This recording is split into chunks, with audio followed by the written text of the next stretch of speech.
ओम शांति। बाबा कहते बच्चे रोज़ रात को अपना पोता मेल निकालो, रजिस्टर चेक करो कि कोई हमसे भूल तो नहीं हुई।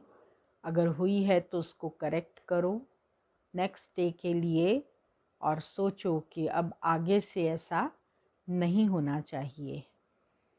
21 तारीख की वाणी है। मीठे बच्चे रोज़ रात को अपना पोता मेल निकालो, डायरी रखो तो डर रहेगा कि कहीं घाटा न पड़ जाए। प्रश्न है, कल्प पहले वाले भाग्यशाली बच्चों को बाप की कौन सी बात फौरन टच होगी? उत्तर, बाबा रोज रोज जो बच्चों को याद की युक्तियां बताते हैं वह भाग्यशाली बच्चों को ही टच होती रहेंगी। वह उन्हें फौरन अमल में लाएंगे।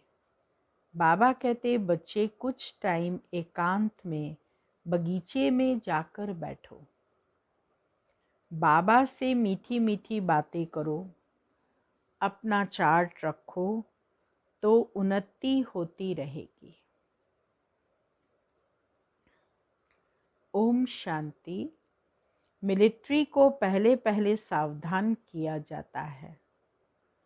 Attention please. बाप भी बच्चों को कहते हैं अपने को आत्मा निश्चय कर बाप को याद करते रहते हो। बच्चों को समझाया है यह ज्ञान बाप इस समय ही दे सकते हैं। बाप ही पढ़ाते हैं, भगवानो वाच्य है ना। मूल बात हो जाती है यह कि भगवान कौन है, कौन पढ़ाते हैं। यह बात पहले समझने और निश्चय करने की होती है। फिर अतीन्द्रिय सुख में भी रहना है। आत्मा को बहुत खुशी होनी चाहिए। हमको बेहद का बाप मिला है। बाप एक ही बार आकर मिलते हैं वर्षा देने। किसका वर्षा? विश्व की बादशाही का वर्षा देते हैं। 5000 वर्ष पहले मिसल। यह तो पक्का निश्चय है बाप आया हुआ है, फिर से सहज राजयोग सिखलाते हैं। सिखलाना पड़ता है बच्चे को, कोई सिखलाया नहीं जाता है। आपे ही मुख से मम्मा बाबा निकलता रहेगा, क्योंकि अक्षर तो सुनते हैं ना।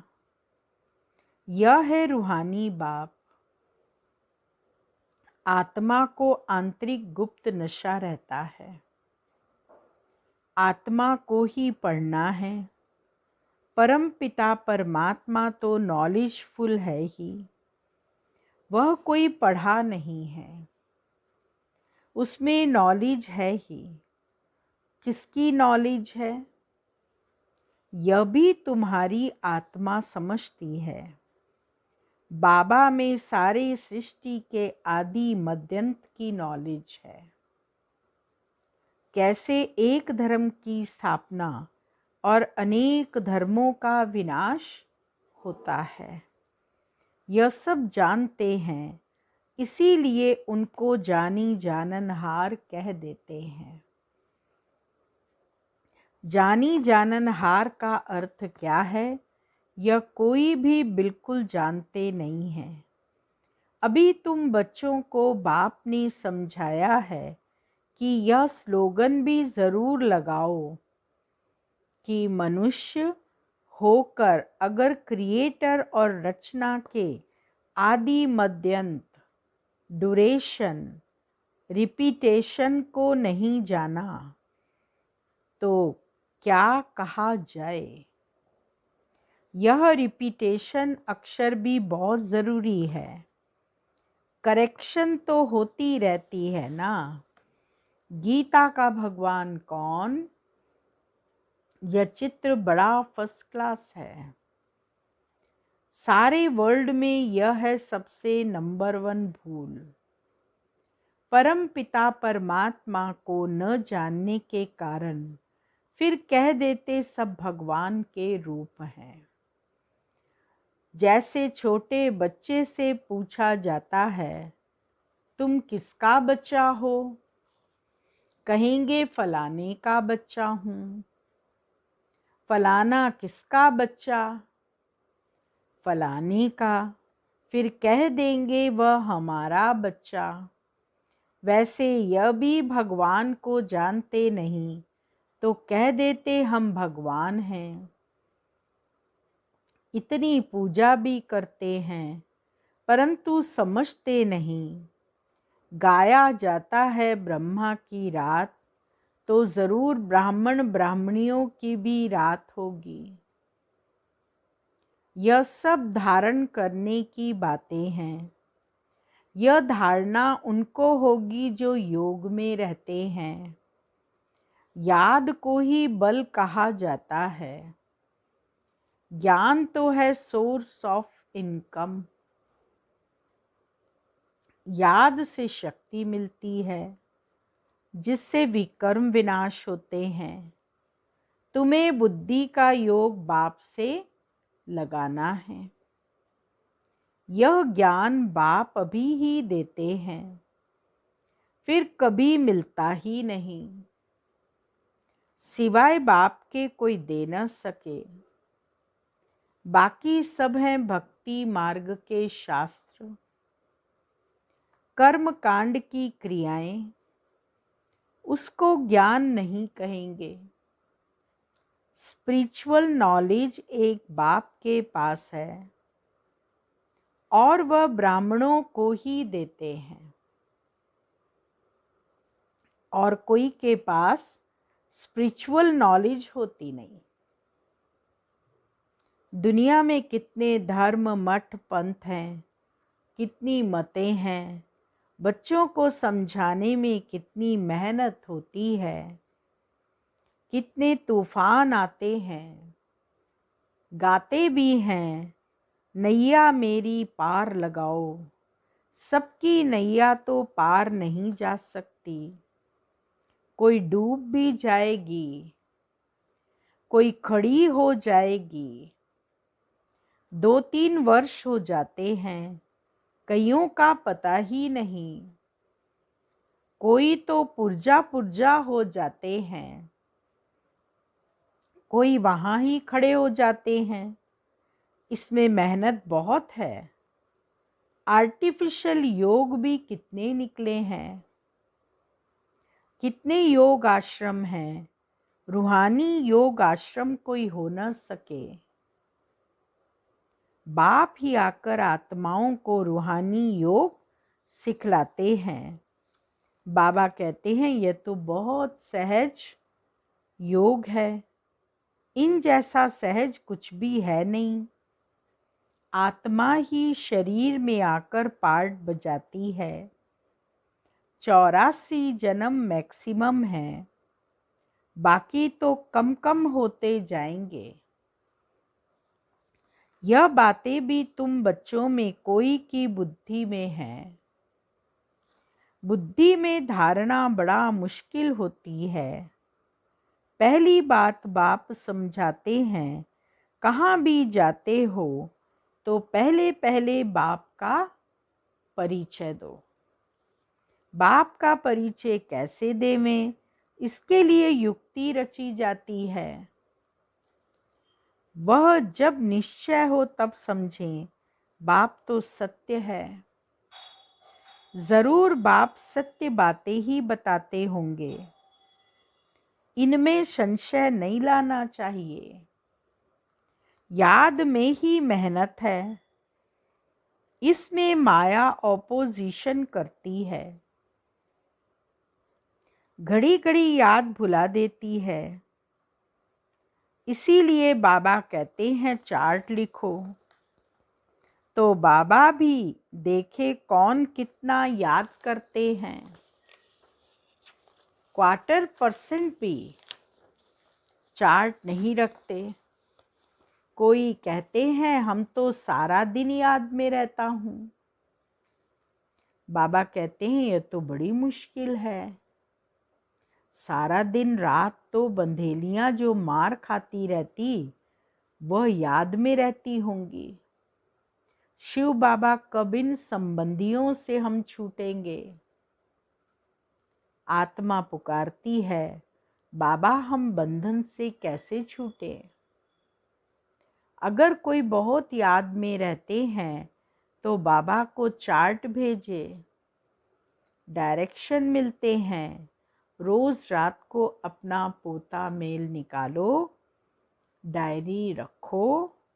डायरी रखने से डर रहेगा, हमारा घाटा न निकल जाए। बाबा देखेंगे तो क्या कहेंगे, इतने मोस्ट बिलीवर्ड बाबा को इतना समय ही याद करते हो। लौकिक बाप को, स्त्री को तुम याद करते हो, मुझे इतना थोड़ा भी याद नहीं करते हो। चार्ट लिखो तो आपे ही लज्जा आएगी कि हम बाबा को कितना याद करते हैं। पता चलेगा कि बाबा की याद की जगह पति को याद किया, पिता को याद किया, माता को याद किया, भाई बहनों को याद किया। इस हालत में मैं पद पा नहीं सकूंगा। इसीलिए बाबा चार्ट पर जोर दे रहे हैं, बाप को और 84 के चक्कर को याद करना है, तो फिर चक्रवर्ती राजा बन जाएंगे। आप समान बनाएंगे तब तो प्रजा पर राज्य करेंगे। यह है ही राजयोग, नर से नारायण बनने का। एम ऑब्जेक्ट यह है, जैसे आत्मा को देखा नहीं जाता, समझा जाता है। इसमें आत्मा है यह भी समझा जाता है। इन लक्ष्मी नारायण की जरूर राजधानी होगी। इन्होंने सबसे जास्ती मेहनत की है, स्कॉलरशिप पाई है। जरूर इन्हों की बहुत प्रजा होगी। ऊंचते ऊंच पद पाया है, जरूर बहुत योग लगाया है, तब पास विद ऑनर हुए हैं। यह भी कारण निकालना चाहिए, हमारा योग क्यों नहीं लगता है। बाबा कहते उसके कारण निकालो कि हमारा योग क्यों नहीं लगता है। धंधे आदि के झंझट में बहुत बुद्धि चली जाती है, उनसे टाइम निकाल इस तरफ जास्ती ध्यान देना चाहिए। कुछ टाइम निकाल बगीचे में एकांत में बैठना चाहिए। फीमेल तो जा न सके, उनको तो घर संभालना है, पुरुषों को सहज है। कल्प पहले वाले जो भाग्यशाली होंगे उनको ही यह टच होगा। पढ़ाई तो बहुत अच्छी है, बाकी हरेक की बुद्धि अपनी होती है। कैसे भी करके बाप से वर्षा लेना है। बाप डायरेक्शन सब देते हैं, करना तो बच्चों को ही है। बाबा का तो काम है डायरेक्शन देना। डायरेक्शन दे सकता है बाबा, बाकी पुरुषार्थ तो मेहनत बच्चों को ही करनी है।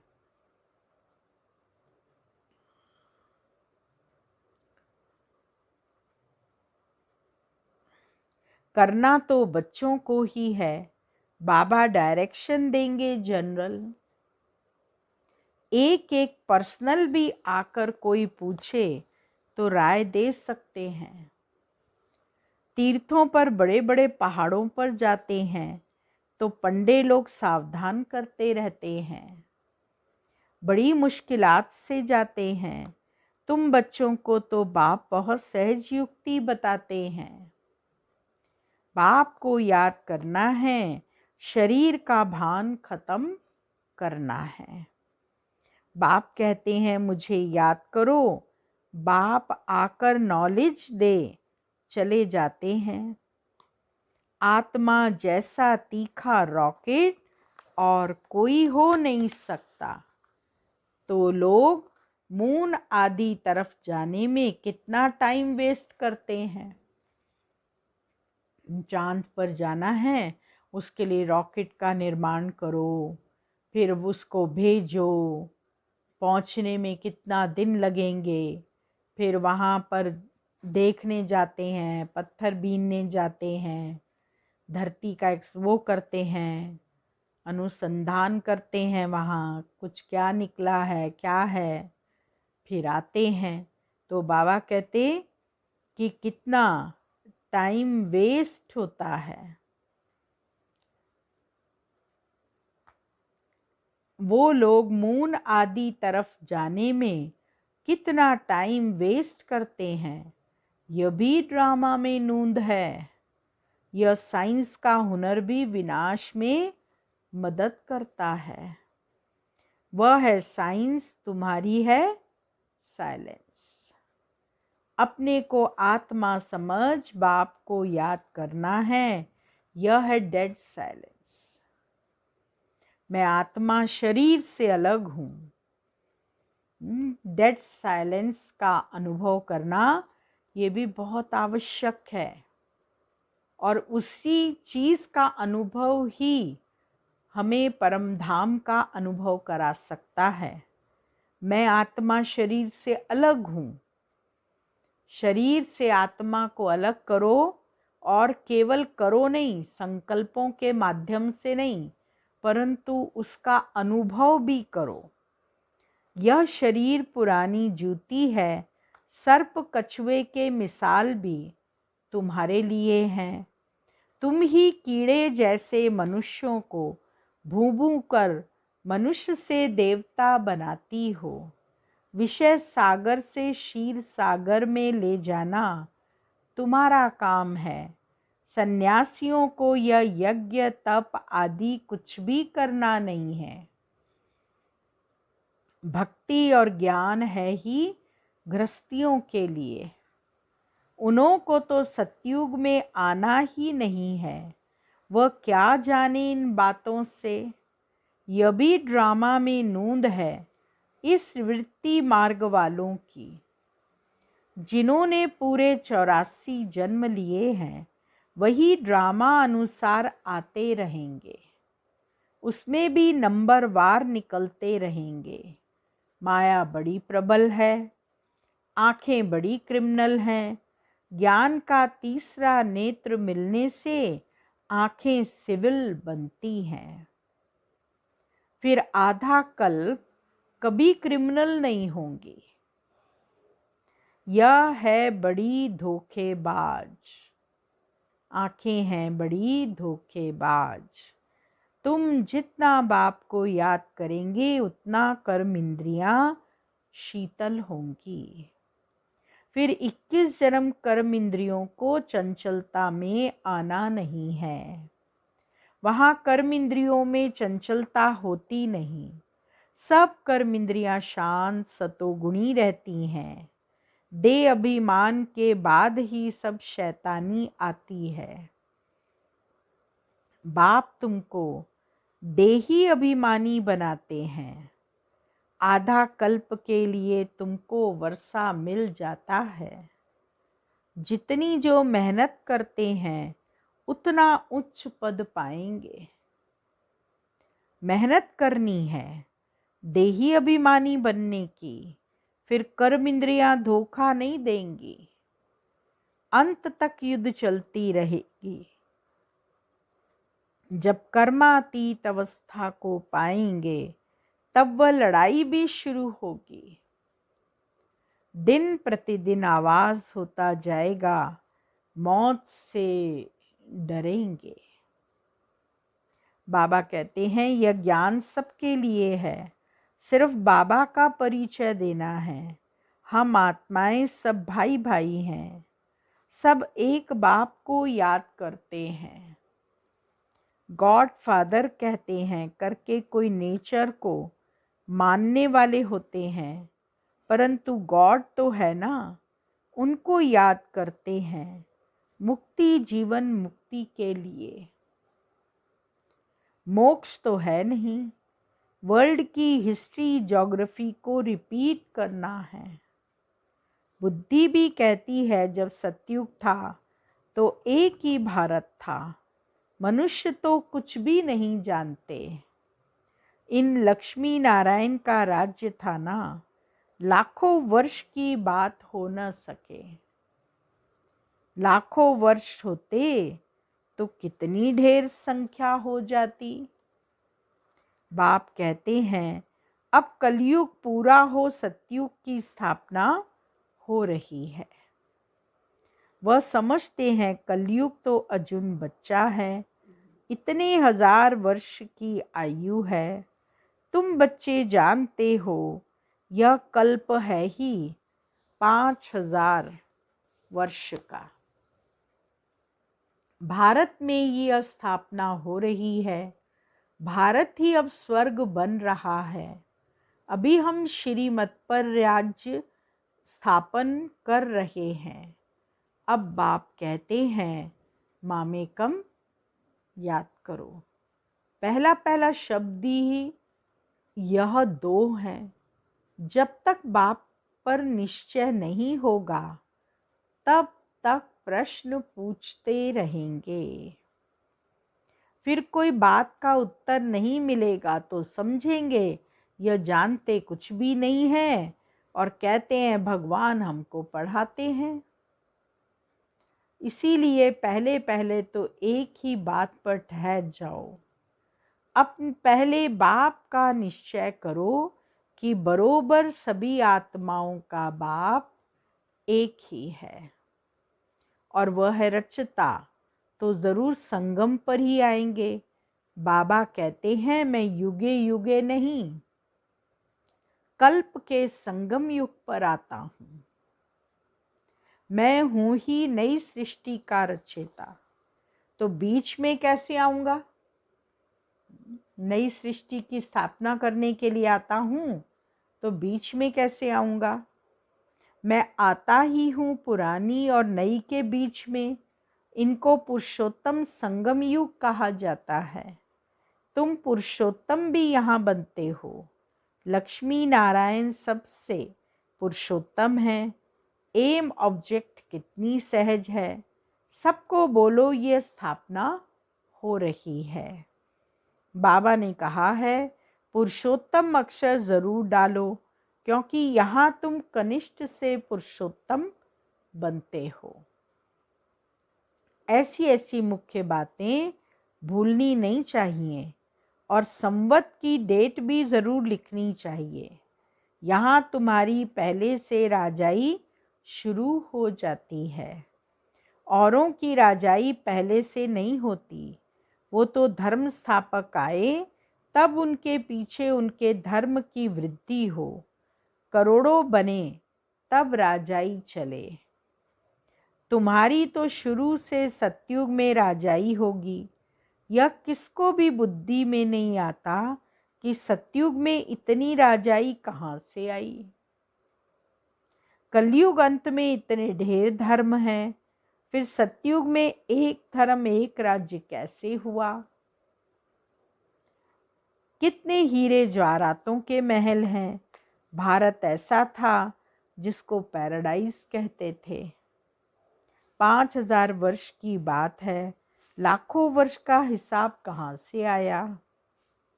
मनुष्य कितने मूंझे हुए हैं, अब उनको कौन समझाए। वे समझते थोड़े ही हैं कि हम आसुरी राज्य में हैं। इनकी तो महिमा सर्वगुण संपन्न है। इनमें 5 विकार नहीं है क्योंकि देही अभिमानी है। तो बाप कहते हैं मुख्य बात है याद की। 84 जन्म लेते लेते तुम पतित बने हो, अब फिर पवित्र बनना है। यह ड्रामा का चक्र है। अच्छा, मीठे मीठे सिकिलदे बच्चों प्रति माता पिता बाप दादा का याद प्यार और गुड मॉर्निंग। रूहानी बाप की रूहानी बच्चों को नमस्ते और रूहानी बच्चों की रूहानी बाबा को याद प्यार गुड मॉर्निंग नमस्ते।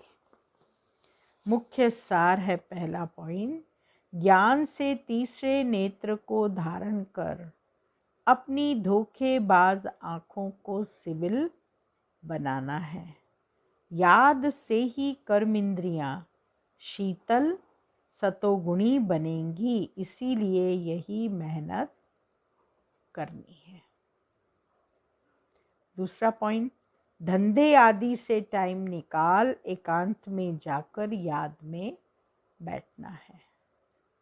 कारण देखना है कि हमारा योग क्यों नहीं लगता है। अपना चार्ट जरूर रखना है।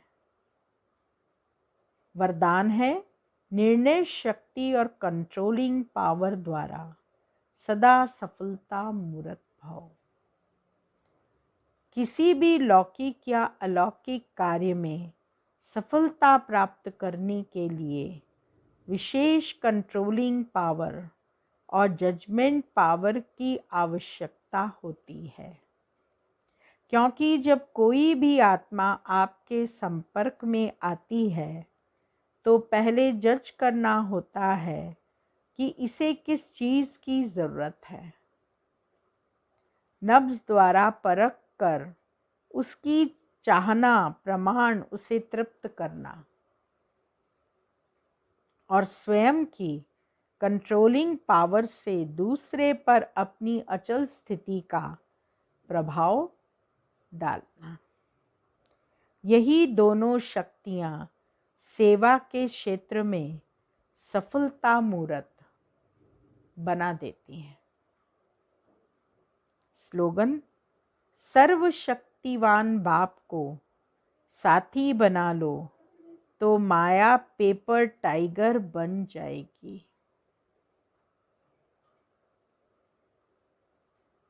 ओम शांति।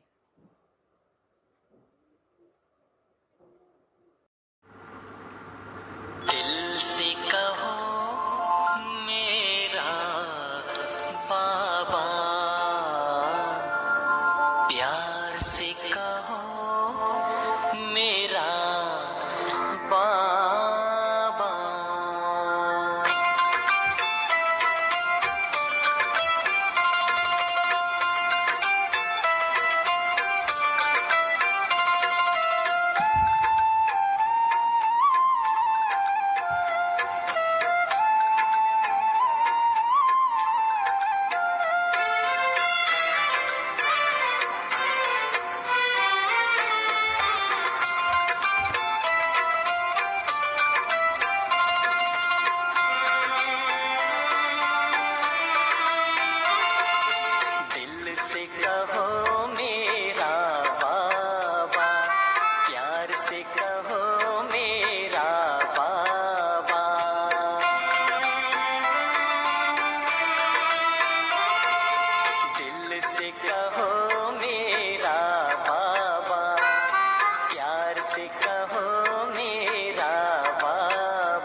जाएंगे, सारे झमेले मिट जाएंगे, पल में बखेरे टल जाएंगे। हो जा समर्पण, कर दे अर्पण, राहों में सितारे